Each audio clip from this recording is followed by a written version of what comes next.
শিশু গৃহকর্মীকে বীভৎস নির্যাতনের অভিযোগে দায়ের করা মামলায় বিমান বাংলাদেশ এয়ারলাইন্সের ব্যবস্থাপনা পরিচালক ও সিইও ডক্টর মোহাম্মদ শাফিকুর রহমান এবং তার স্ত্রী বিথি সহ 4 জনকে গ্রেপ্তার করেছে উত্তরা পশ্চিম থানা পুলিশ।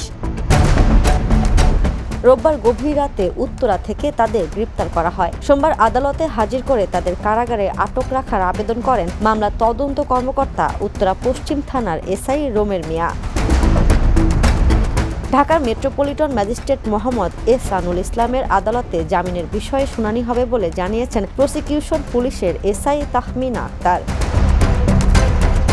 জানতে চাইলে উত্তরা পশ্চিম থানার ওসি রফিক আহমেদ বলেন, 11 বছরের এক শিশু গৃহকর্মীকে বীভৎসভাবে নির্যাতন করা হয়েছে। এ ঘটনায় একটা মামলা হয়েছে। সেই মামলায় গতরাত 3:30টার দিকে শাফিকুর রহমান, তার স্ত্রী বিথি এবং বাসার অন্য 2 গৃহকর্মীকে গ্রেপ্তার করা হয়েছে।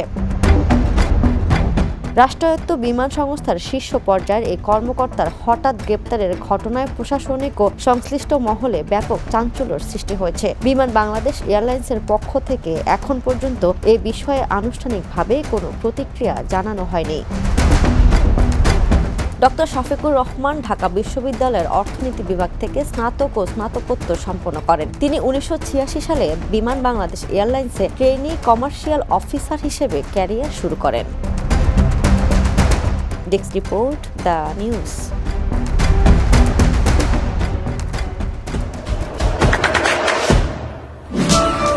দেশে দেশে সবার সাথে দ্য নিউজ।